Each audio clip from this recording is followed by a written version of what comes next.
Bonsoir à tous, bienvenue à ce flash d'information. Commençons par le palais présidentiel où s'est tenu ce mercredi un conseil des ministres présidé par le chef de l'État, Alassane Ouattara. Le gouvernement vient de décider d'interdire les véhicules aux vitres teintées et plaques d'immatriculation non homologuées à la circulation, sauf autorisation express. Les contrevenants sont passibles de sanctions allant du paiement de l'amende de contravention jusqu'à l'emprisonnement. Nous y reviendrons à 20 h. Une délégation du groupe français Bouygues Construction était à la primature ce mercredi pour des échanges avec le Premier ministre Daniel Kablan-Duncan. Au menu des échanges, comme vous le voyez, la livraison à la mi-décembre du pont Henri Konan Bédié et des sujets relatifs au développement. Et le président du Parlement français, Claude Bartolone, arrive demain à Abidjan pour une visite officielle de 3 jours. L'objectif de la visite, renforcer la coopération interparlementaire entre les deux hémicycles français et ivoiriens. Et la ministre de la Communication vient d'échanger avec les commerçants et les consommateurs. Afoussiat Abama Lamine leur a expliqué le bien fondé de la décision du gouvernement interdisant l'importation, la commercialisation des postes téléviseurs analogiques en Côte d'Ivoire. La décision a été prise le 16 octobre dernier en Conseil des ministres. Et pour le tour de l'actualité en Afrique, en bref, nous irons au Ghana, au Soudan et nous terminerons à Melilla où 400 migrants en quête d'une meilleure vie en Europe ont tenté d'escalader une clôture de 7 mètres de haut et cette clôture sépare le Maroc de l'enclave espagnole de Melilla. La lutte contre Ebola passe désormais par le Ghana. Accra devient en effet une plateforme logistique d'importance pour les 3 pays de la région touchés par l'épidémie, le Libéria, la Guinée et la Sierra Leone. Une grande partie de l'aide des Nations Unies arrive ici avant sa redistribution. Nous allons fournir des véhicules, des hélicoptères, des motos. Nous allons bâtir des centres de traitement pour Ebola en travaillant aux côtés des gouvernements de ces pays. Notre action sera guidée par les besoins identifiés par chacun des gouvernements de ces 3 pays.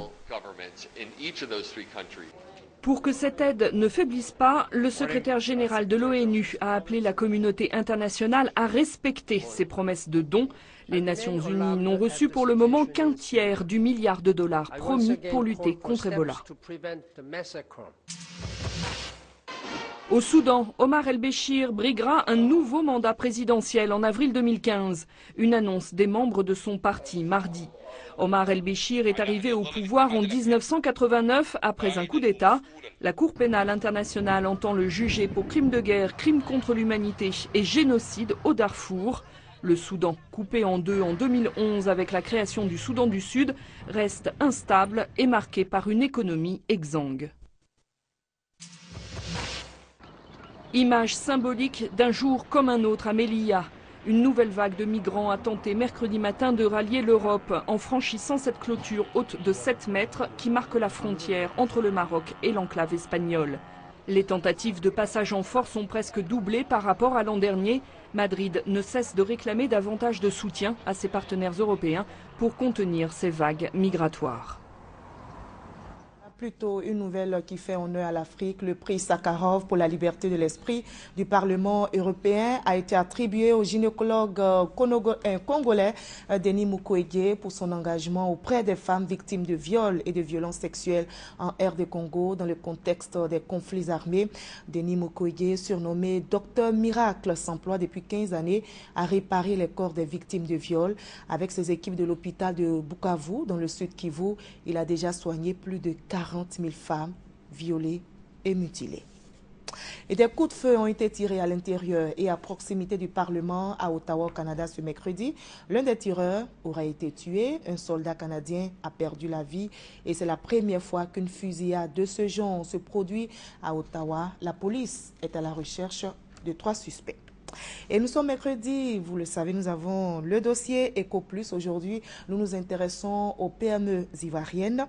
La contribution de ces petites et moyennes entreprises au PIB national se situe entre 18 et 20%. Qu'est-ce qui explique cette faible contribution à l'économie nationale et quels sont les défis à relever? Réponse d'un EcoPlus ce soir. On prend rendez-vous à 20 h.